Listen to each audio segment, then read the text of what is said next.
Discuss करेंगे फिर से लीज के टॉपिक पे और ये लेक्चर पार्ट 4 है दोस्तों। तो लेक्चर पे आने से पहले एक रिक्वेस्ट है कि आप चैनल को सब्सक्राइब करें और वीडियो को ज्यादा से ज्यादा लाइक एंड शेयर करें। अगर आपको कोई समस्या है लॉ से रिलेटेड तो आप कमेंट बॉक्स में कमेंट जरूर करें। तो चलिए आते हैं आज के इस लेक्चर पे। तो आज इस लेक्चर में दैट मींस पार्ट 4 में हम डिस्कस करने वाले 3 सेक्शन को और ये 3 सेक्शन बहुत ही इंपॉर्टेंट है, ठीक है, लीज को लेके। तो आज डिस्कस करेंगे सबसे पहले सेक्शन 112, उसके बाद 113 और उसके बाद माफ कीजिएगा 4 सेक्शन को डिस्कस करेंगे और उसके बाद है 114 और 114A। तो सबसे पहले हम लोग समझते हैं कि क्या कहता है 112 सेक्शन, ठीक है, टीपी एक्ट का लीज के संबंध में। तो 112 सेक्शन को समझने से पहले ये समझिए कि इससे पहले वाले पार्ट में हम लोगों ने डिस्कस किया था कि लीज को अगर टर्मिनेट करना है, ठीक है, खत्म करना है, तो वो किस किस ग्राउंड पे होगा। तो इसके लिए हम लोगों ने देखा था सेक्शन 111, ठीक है, 111। तो उसमें जो 2 ग्राउंड था ये पहले आप समझिए। तो सबसे पहला जो ग्राउंड था क्या था कि फोर फीचर के ग्राउंड पे भी लीज को टर्मिनेट किया जा सकता है। तो फोर फीचर के अंतर्गत 3 ग्राउंड आते हैं, ठीक है। तो पहला क्या था कि breach of express condition, clear. दूसरा क्या था कि अगर लीजी लैंडलॉर्ड के दैट मींस लेसर के टाइटल को डिनाई करे तो, और जो तीसरा था क्या था कि अगर लीजी इंसॉल्वेंट हो जाए तो, ठीक है। ये 3 पॉइंट अभी ध्यान में रखिए, ठीक, क्लियर। अब आइए सेक्शन 112 में क्या करता है कि अगर मान लीजिए कि लीज टर्मिनेट हो रहा है, ठीक है, किस ग्राउंड पे, तो फोर फीचर के ग्राउंड पे, ठीक है, क्लियर, समझ में आ रहा है, जिसका जिक्र सेक्शन 111 क्लाउज जी में किया गया है। अब यहां देखिए, अब समझिए बात को कि जैसे लीज टर्मिनेट होता है तो जिस डेट को लीज टर्मिनेट हो रहा है फोर फीचर के ग्राउंड पे, उस डेट को एक्चुअली में क्या होता है कि जो लेसर होता है उसके पास ये राइट हो जाता है। दैट मींस कि अगर मान लीजिए कि लीजी फोरफीट किया लीज, क्लियर, इसका मतलब नहीं कि जिस डेट को फोरफीट हुआ है लीज उस डेट को ही लीज टर्मिनेट हो जाएगा। बस होता क्या है कि लेसर के पास ये राइट अवेलेबल हो जाता है कि वो चाहे तो लीज को टर्मिनेट कर सकता है, क्लियर। तो यहां पे 112 क्या कहता है कि ये जो फोर फीचर का राइट जो मिला है लेसर को, उस राइट को लेसर क्या कर सकता है, वेव्ड कर सकता है, दैट मींस त्याग कर सकता है उस राइट का।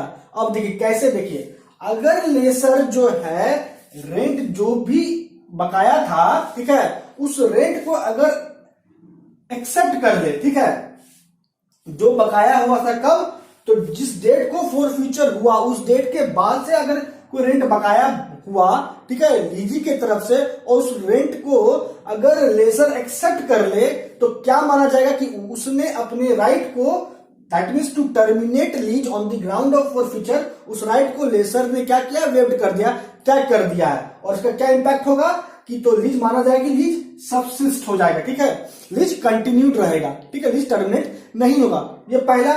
दूसरा, पहला क्या था कि अगर वो रेंट एक्सेप्ट कर लेता है लेसर तो यह माना जाता है, क्लियर। और दूसरा क्या है बात दोस्तों कि अगर लेसर ऐसा कोई एक्ट करता है, ठीक है, जिससे यह इंटेंशन झलकता है लेसर का कि लेसर चाहता है कि नहीं लीज क्या रहे, लीज कंटिन्यूड रहे, ठीक है, तो ऐसे ग्राउंड पे भी यह माना जाएगा कि लेसर ने अपने राइट को दैट मींस अपने कौन से राइट को, to terminate lease on the ground of forfeiture, उस राइट को क्या किया है, वेव्ड कर दिया है, क्लियर, समझ में आ रहा है। लेकिन दोस्तों सेक्शन 112 दैट मींस 112 सेक्शन को समझ लीजिए, समझने से इंपॉर्टेंट ज्यादा जरूरी क्या होता है इसका प्रोविजो, क्योंकि ये तो आसान हो जाता है समझ में, लेकिन इसका प्रोविजो बहुत इंपॉर्टेंट हो जाता है। अब कैसे, देखिए, तो सबसे इंपॉर्टेंट क्या है कि अगर मान लीजिए लेसर रेंट एक्सेप्ट करता है कब से, तो जिस डेट को फोर फ्यूचर हुआ था लीज का, ठीक है, उस डेट के बाद से अगर रेंट एक्सेप्ट करता है तो सेक्शन 112 कहता है कि यह माना जाएगा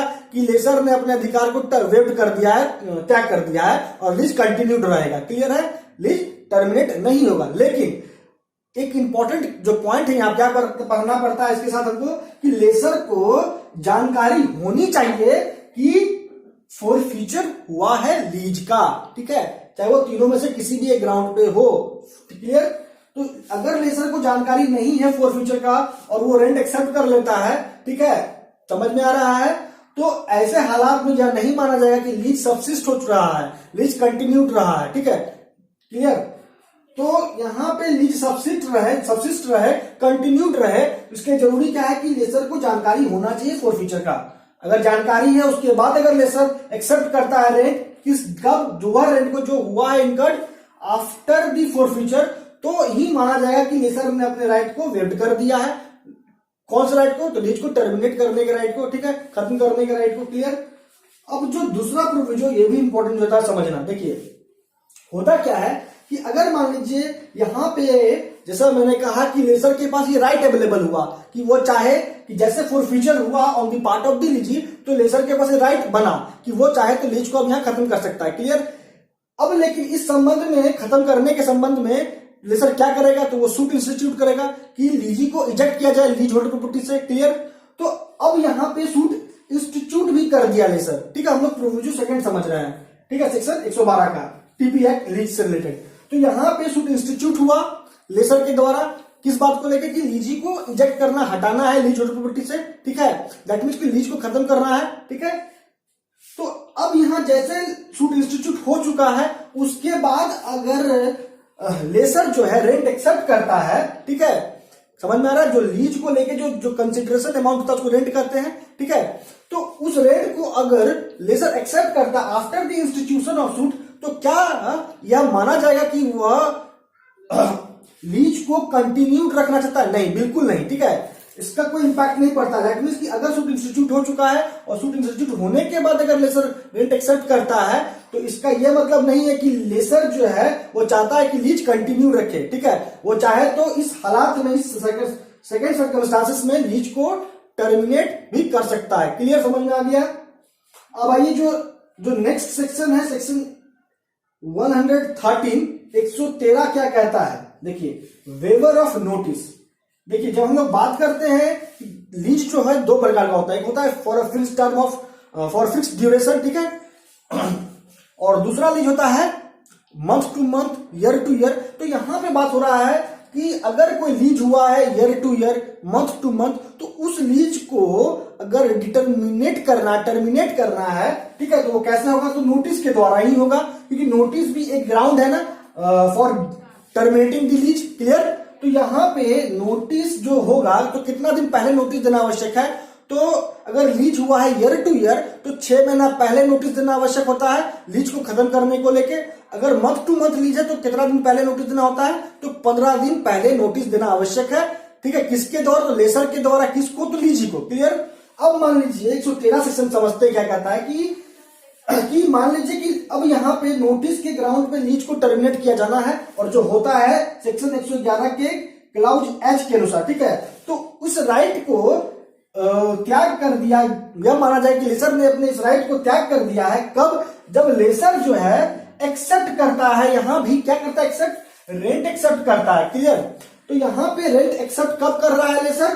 तो नोटिस जिस डेट को एक्सपायर होना था, उस वह डेट अगर एक्सपायर हो गया, उस डेट के बाद लेसर को क्या करना था कि जैसे नोटिस दिया कि अब लीज को खत्म कर दिया जाए, और वह नोटिस जो है जिस डेट को लीज खत्म होना था, वह नोटिस, वह डेट एक्सपायर हो चुका है, और उस डेट के बाद फिर भी अगर लेसर एक्सेप्ट कर लेता है रेंट लीजी के द्वारा, और लीजी के सहमति से, चाहे वह एक्सप्रेस हो या इंप्लाइड हो कंसेंट लीजी का, उसकी सहमति से अगर लीजी के द्वारा दिया गया रेंट एक्सेप्ट कर लेता है लेसर, तो क्या माना जाएगा कि लेसर ने अपने राइट को, दैट मीन्स अपने कौन सा राइट को? तो लीज को खत्म करने के राइट को, नोटिस के द्वारा जो लीज खत्म होगा उस राइट को त्याग कर चुका है लेसर। क्लियर? यह माना जाएगा 113 सेक्शन के अनुसार। क्लियर हो गया? अब आते हैं आज के नेक्स्ट सेक्शन में, सेक्शन 114 में। ठीक है, 114 सेक्शन क्या कहता है? देखिए, 114 सेक्शन को समझने के पहले आप ये समझिए कि मान लीजिए कि लीज हुआ, ठीक है, अब लीज जैसे हुआ, तो लीज हुआ तो उसमें क्या करना था? लीजी को कंसिडरेशन देना था, रेंट देना था। ठीक है, लेकिन लीजी क्या किया? वह रेंट नहीं दे रहा है। ठीक है, लीजी रेंट नहीं दे रहा है, नहीं दिया, मान लीजिए नहीं दिया। क्लियर? तो यहाँ पे रेंट नहीं देना एक कंडीशन था। ठीक है, और उस कंडीशन को लीजी क्या किया? ब्रीच किया, तो फोरफीचर का ग्राउंड बन गया ना लीज को टर्मिनेट करने का। तो अब मान लीजिए कि इस ग्राउंड पे अगर लेसर सूट इंस्टीट्यूट कर चुका है कि अब लीजी को इस ग्राउंड पे इजेक्ट कर देना है लीज होल्डर प्रॉपर्टी से। क्लियर? तो जो भी डेट पड़ा उस सूट के सुनवाई का, अगर उस डेट को, उस हियरिंग, सूट की हियरिंग के, ठीक है, के दिन अगर लीजी जो भी रेंट इनकर्ड हुआ है, ठीक है, उस रेंट को, उस रेंट से संबंधित जो भी इंटरेस्ट उस रेंट पे हुआ है, उस इंटरेस्ट को के साथ अगर रेंट को और जो भी सूट इंस्टीट्यूट किया गया लेसर के द्वारा, उस सूट में जो भी खर्च हुआ है, उस खर्च को, सभी अमाउंट को अगर दे देता है, या फिर यूं कह लीजिए कि कोर्ट कहती है लीजी को कि क्या आप ये सब अमाउंट दे सकते हैं, तो इसके लिए अगर लीजी कहता है कि हाँ हम दे सकते हैं, तो कोर्ट उससे एक सिक्योरिटी लेती है कि आपको ये अमाउंट 15 दिन के भीतर देना है। क्लियर? अगर आप 15 दिन के भीतर दे देते हैं तो क्या होगा, आपको आपके लीज होल्ड प्रॉपर्टी से, दैट मींस आपको जिस प्रॉपर्टी का लीज हुआ है उस लीज होल्ड प्रॉपर्टी से आपको हटाया नहीं जाएगा, लीज टर्मिनेट नहीं होगा। ठीक है? क्लियर? समझ में आ गया? फिर से रिपीट करते हैं, होता क्या है कि अगर मान लीजिए लीजी रेंट नहीं दिया तो ये ग्राउंड बन गया टर्मिनेट करने का लीज को, तो लेजर सूट इंस्टीट्यूट कर दिया कि नहीं हाँ लीज को टर्मिनेट किया जाए। तो अब क्या, और जो भी डेट पड़ा हियरिंग का, सूट की हियरिंग का जो भी डेट पड़ा, उस डेट को अगर लीजी उपस्थित होता है, कोर्ट उससे पूछती है कि आप इस बात का सिक्योरिटी देते हैं 15 दिन के भीतर कि आप जो भी सूट इंस्टीट्यूट हुआ उसमें जो कॉस्ट इनकर्ड हुआ वो कॉस्ट, और जो भी रेंट बकाया वो रेंट, उस रेंट पे जो भी इंटरेस्ट हुआ वो इंटरेस्ट सभी आप देते हैं अगर लेसर को, तो ही आपके इस लीज को टर्मिनेट नहीं किया जाएगा और आप इंटाइटल्ड होंगे कि आप लीज होल्ड प्रॉपर्टी को रख सकते हैं, लीज को एंजॉय कर सकते हैं। ठीक है? यही है यहां पे रिलीफ दिया गया है लीजी को। क्लियर? यही है 114 सेक्शन 114। क्लियर? अब आते हैं आज के लास्ट सेक्शन पे, सेक्शन 114A। देखिए 114A क्या कहता है, यहां पे भी जो रिलीफ दिया जा रहा है, किसको दिया जा रहा है, तो लीजी को दिया जा रहा है। अब होता क्या है, क्या कहना चाहता है सेक्शन 114A, आप ये समझिए। अगर मान लीजिए लीज हुआ सब्जेक्ट टू एक्सप्रेस कंडीशन, ठीक है, और उस कंडीशन को अगर लीजी क्या किया है, ब्रीच किया है, तो फिर यहां पे ग्राउंड बन गया लीज को खत्म करने का। ठीक है? फॉर फ्यूचर के ग्राउंड पे लेसर कर ही सकता है, लेकिन लेसर सूट इंस्टीट्यूट करने से पहले, यहां बात ध्यान दीजिएगा क्योंकि यहां पे अब 114A क्या कर रहा है कि लेसर सूट इंस्टीट्यूट करने से पहले क्या करेगा वही बता रहा है 114A सेक्शन। ठीक है?